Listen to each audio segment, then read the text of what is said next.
Kumusta na po mga kaibigan? Welcome pong muli dito sa Balitang Katotohanan. Ito po'y mabuti at nakalulugod sa paningin ng Diyos na siyang may ibig na ang lahat ng tao'y mangaligtas at makaalam ng katotohanan. Ang katotohanan po ay siyang magpapalaya sa atin sa kasinungalingan. Ito pong muli si kapatid na Cesar Sineta, buong puso pong bumabati sa inyo ng banal na halik. Ngayon po mga kaibigan ay ika-10 araw ng buwan ng Mayo, taong kasalukuyan. Ang araw pong ito ay inaalala namin dahil ito ang araw ng kapanganakan ng sinasampalatayan na naming sugo ng Diyos sa huling araw. At yan nga po si kapatid na Felix Manalo. Hindi ko po malimutan yung aking kagalakan, ang aking kasiyahan, ang aking nadamang kapayapaan nung ako po'y mabautismuhan noong Hulyo 4, 1970. July 4, 1970 po, nang ako'y mabautismuhan sa Iglesia ni Cristo. Na nang araw na yon ay nagliwanag sa akin lahat ng katotohanan. At yan po, dahil po sa pagkasangkapan ng Panginoong Diyos kay kapatid na Felix Manalo, na ipangaral ang katotohanan mula po sa Pilipinas. At yan po bilang pag-alala ko kay kapatid na Felix Manalo ay nais ko pong sa araw na ito ay aking talakayin o aking ilahad po sa inyo, ipakita sa inyo kung ano po ngayon ang matutuklasan natin sa Iglesia ni Cristo. At hindi lamang po yan, bilang sagot po rin doon sa mga tumutuligsa sa Iglesia ni Cristo ay malalaman po ninyo ngayon. At mismong ang kapatid na Felix Manalo ang maglalahad ng katotohanan na kung bakit po ako pumasok sa Iglesia ni Cristo dahil po sa matutuklasan nyo ngayon. Ito po muna ang gusto kong ipakita sa inyo. Sa mahigit na 2 buwang enhanced community quarantine na ipinatutupad ng pamahalaang pambansa, bunga ng COVID-19 pandemic ay patuloy na ipinapaalaala sa lahat ng mamamayan na manatili sa kanilang tahanan upang maiwasan ang pagkahawa sa kumakalat na sakit. Hindi kailanman nawawaglit sa alaala ng pamamahala sa Iglesia ang mga kapatid sa Iglesia ni Cristo sa buong mundo, kaya walang tigil ang pag-abot ng mga relief goods. Hindi lamang yung pamamahagi ng pagkain at mga ayuda at pangangailangan ng mga kapatid sa buong Pilipinas at sa buong mundo, Iglesia ni Cristo ay laging nagdodonate ng mga pangangailangan ng ating gobyerno sapagkat nakikita ng kapatid Eduardo Manalo na napakaraming mga problema ngayon ng gobyerno. Kaya siguro nabalita ninyo kung saan-saan na kami nag-donate ng mga kung ano-anong pangangailangan, lalo na yung mga frontliner, ay tinutulungan ng Iglesia ni Cristo dito sa Pilipinas. Matatandaan sa mga nakaraang linggo ay magkasunod na donasyon ang isinagawa ng Iglesia ni Cristo para sa ating mga kababayan sa Quezon City, maging sa Davao City, sa pamamagitan ng kanilang mga alkalde. Sa pagkakataong ito ay iniabot naman ang tulong sa pamahalang lungsod ng Maynila sa pamamagitan ng kapatid na Gleserio Santos Jr., ang General Auditor ng Iglesia ni Cristo, ay ipinaabot ng pamamahalang Iglesia ang 3,000 kabang bigas at 2,000 na mga personal protective equipment na tinanggap ng alkalde ng lungsod ng Maynila. Malaking bagay ho itong pinagkaloob ng Ka Eduardo sapagkat alam niyo naman na sa mga panahon ngayon, yung mga PPEs is basic commodity in our crisis situation nowadays. Sa aking maliit na pagkaunawa, itong sitwasyon natin tatagal pa ng ilang buwan. So, your city government is now preparing for the post-lifting of ECQ. Kasi siyempre, yung ating mga frontliners, they're going to be exposed to danger. Kaya sumulat ako kay Ka Eduardo na baka sakali na meron na extra, halos wala pang 24 hours, may tugunan Ka Eduardo. Kaya Ka Eduardo, maraming salamat po sa mga kapatid natin sa Iglesia Maraming salamat sa tulong ninyo. Malaking bagay po ito. Talagang magagamit ito. Umasa naman kayo, pati yung bigas, ang hiningi ko lang po, PPE. Ginawa pa tayo yun, ginawa pa 2,000, from 1,000 to 2,000, saka yung 3,000 sakong bigas. Umasa kayo sa mga kapatid natin sa iglesia, kay Ka Eduardo, makararating po yun sa tamang tao, yung taong nangangailangan. Ang pagtulong na ito ay kinikilala ng mga kaanib sa Iglesia ni Cristo na pagsunod sa utos ng Panginoong Diyos na ibigin ang kapwa-tao, lalo na sa panahong ito ng matinding pangangailangan. Sa panahon ng pangangailangan, kailangan ipakita natin yung tunay na pagmamahal. Kung sinasabi natin, minamahal natin ang kapwa, pero nakita mo naman na nangangailangan, hindi mo tinulungan, hindi pag-ibig yun. Ang Iglesia ni Cristo, kailanman nakitang may pangangailangan, kaya may kalamidad, kaya walang kalamidad, at araw-araw na halos ay namamahal ng Iglesia ng mga pagkain, sapagkat yun ang tunay na pag-ibig sa kapwa. Tulungan natin, sapagkat itong panahong napaka-problema, lalo na yung ekonomiya, bagsak, saan pupunta ang tao? Saan maghahanap buhay na discourage na lahat ng hanap buhay, na bumagsak na ang lahat ng ekonomiya sa buong mundo? Kaya hindi lang itong ang ating binabaka ngayon, kundi ang hinaharap natin para masustinahan ang pangangailangan ng tao. At sana ay nakikita naman natin na marami ring mga taong tumutulong. Tama yan, magkaisa tayo. Itong panahon na tayo magkaisa, natulungan natin, lalo na yung may kaya, tulungan natin na mahirap.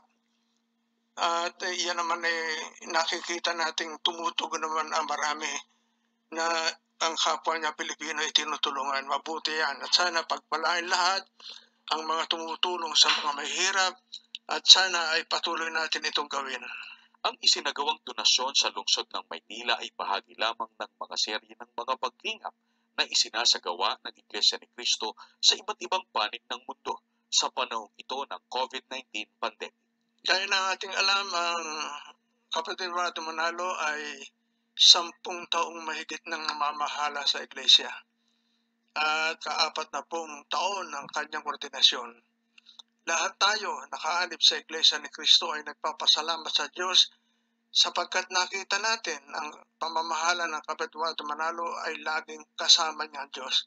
Pinatunayan ng Diyos na si kapatid Eduardo Manalo ang siyang inilagay niya para mamahala sa buong iglesia. Ipinakita niya sa pamamagitan ng mga tagumpay at lahat ng nakikita tayong malalaking tagumpay, awa ng Diyos sa akin, kapatid Eduardo Manalo. Awa ng Diyos yan sa ating lahat. Kaya ipanalangin natin, mahalin natin ang ating tagapamahala at sabihin natin sa Diyos na patuloy pa siyang bigyan ng buhay at lakas, karunong at kapangyarihan sapagkat kailangan siya ng buong iglesia, lalo na sa kasalukuyan.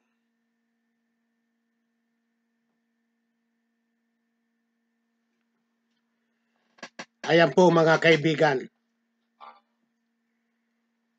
Yan po ay isang katotohanan na atin pong makikita sa Iglesia ni Cristo.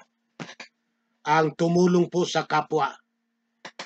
At yan po ay akin pong inilahad ngayon sa aking palatuntunang balitang katotohanan, sapagkat yan po ang katotohanan. Okay. At yan naman pong mga sugo ng Diyos na siyang umakit sa amin o siyang nagdala sa amin sa katotohanan, na siyang nangaral sa amin, ay talagang dapat yang alalahanin. Mababasa po natin sa Biblia yan. At yung kanilang pamumuhay, yung kanilang ginawa abang sila'y nangangaral o yung kanilang mga ginawang pag-ibig sa kapwa ay siya naming dapat na tutularan. Ang Iglesia ni Cristo po, kung ano pong nakikita ninyo sa Iglesia ni Cristo sa ngayon, yan po ay bunga ng pagsusugo ng Diyos kay kapatid na Felix Manalo. At sa paraang yan ay kahit papano ay aking mailahad po sa inyo. maipakita po sa inyo ang mga dahilan.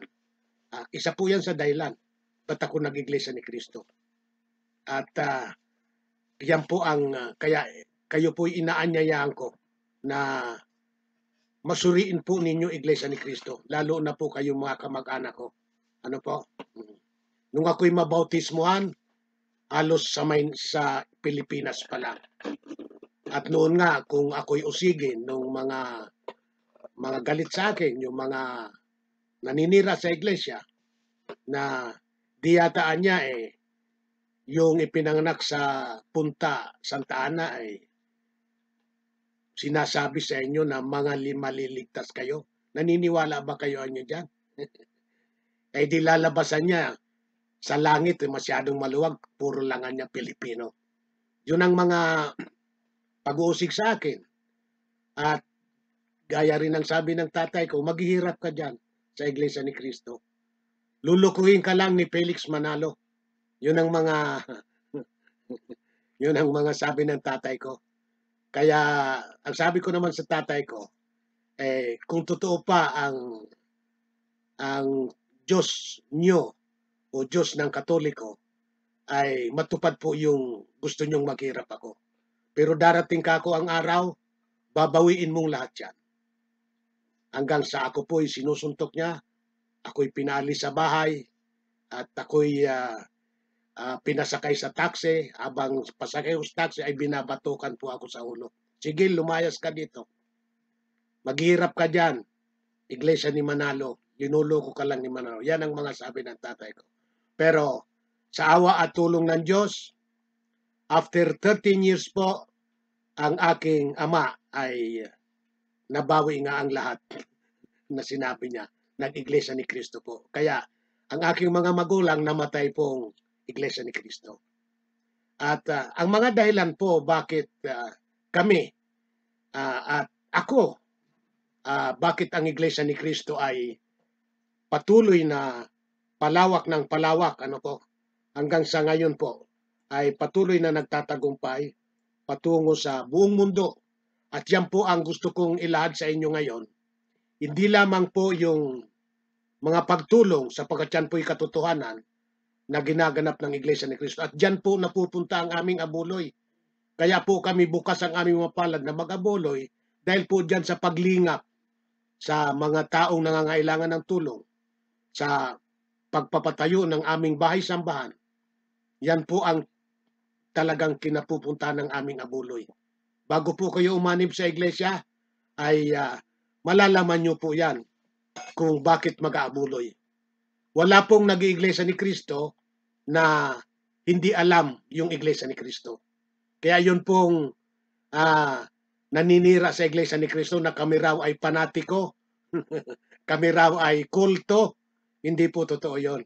Kasi bago ka umanib sa iglesia, ay talagang dadaan ka sa pagsubok, sa doktrina. Ipaalam sa iyo yan. Hanggang sa bago ka bautismuhan, susubukin ka ng 6 na buwan. Kaya wag po kayong matakot. Makinig po kayo. Kung sakalit ayaw naman ninyo, ay di malaya po kayo na wala kayong pananagutan. Ang mahalaga po makapagsasa tayo na wag tayong mahulog doon sa yung paratang sa amin ngayon ay panatiko raw kami at kulto raw ang Iglesia ni Cristo. Para wag kayong mahulog sa maling paniniwala. Ako rin po nung nakikinig, nasa isip ko yun na ang mga Iglesia ni Cristo kulto panatiko. Yung pala, ako yung panatiko noon. Yung nililigawan ko noon na yung misis ko ngayon, minsan po nasasabi ko sa kanya, masyado naman kako kayong panatiko. Yung misis ko po hindi nagagalit. Ang sabi lang sa akin, hindi anya kami panatiko. Kaya nga anya inaanyayahan ka namin makinig Kasi kung panatiko anya kami, ang ibig sabihin niya ng panatiko, bulag na pagsunod. Hindi alam yung sinusunod. Tama naman yung misis ko. Kaya napag-isip ko yun. Ang panatiko nga bulag na pagsunod, sabi ni Rizal Yung bulag na pagsunod, kaya maraming nagkakasala dahil sa bulag na pagsunod. Yung pala ang panatiko. Kaya naisip-isip ko noon, tama Katoliko ako pero hindi ko alam yung pagkakatoliko Kaya tama yung misis ko. At ang isa pa po, na bakit marami po ang nag-iiglesia ni Kristo, ito po ang dahilan. At ito po ay sagot ko na rin dun sa mga depensor katoliko. Kasi ito po, isa po ito sa nilad ko sa kanila na hindi ko lubusang naipaliwanag dito kay Mr. Talibong.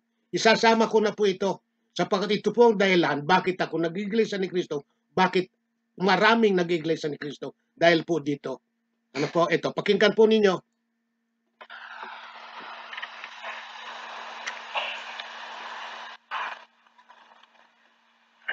Pinamamanikuli sa inyo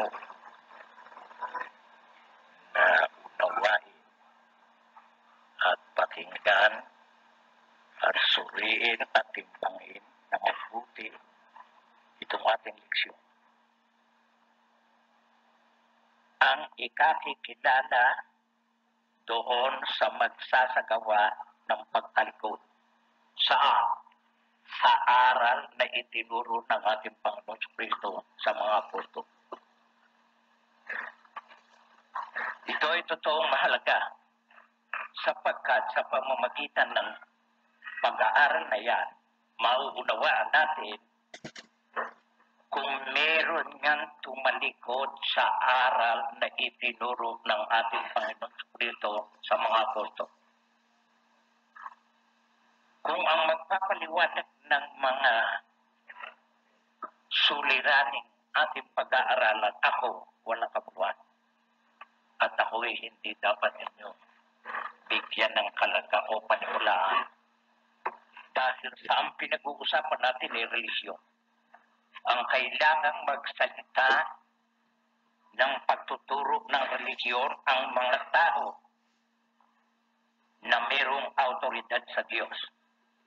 Sa makatwid bagay ang mga propeta, ang ating Panginoon Kristo at saka ang mga apostol. Ito ang mga may autoridad sa pagtuturo ng mga salita ng Diyos. Kaya dahil yan, magsisimula tayo. Dito sa Kapitulo 24 nitong Ebanghelyo ng ating Panginoon Kristo, isinulat ni Mateo, pakinggan ninyo ang sinasabi sa versikulo 4. Ang wika, sumagot si Jesus at sinabi sa kanila, mag-ingat kayo na huwag kayong mailigaw ni numan. Dito sa binasa ko'y may babala at ang nagbababalay ang ating Panginoon Kristo. At ang ibinababala ay mag-ingat. Sino ang kanyang binababalan? Yung mga alagad, yung mga apostol, yung mga Kristiyano. Anong kanya ibinababala? Huwag kayong mailigaw. Sa makatwid, ang ating Panginoon Kristo humuhula at ang hinuhulaan niya ay ang magiging kalagayan ng kanyang iglesia o ng mga nagsisampalataya na may panganib. At ang panganib ay ang mailigaw. Kaya ang wika niya, mag-ingat kayo na huwag kayong mailigaw. Sa makatwid, merong magliligaw. Kung merong magliligaw, sino yun? Paano natin makikilala yun? Hindi ba nililiwanag ng santong sulat kung sino yan at kung paano siya makikilala at kung ano ang mga gawain niyang dapat ikakilala sa kanya? Ipinaliliwanag. At kung ipinaliliwanag, ating basahin. Tingnan natin. Dito sa Thessalonica, sa Kapitulo 2,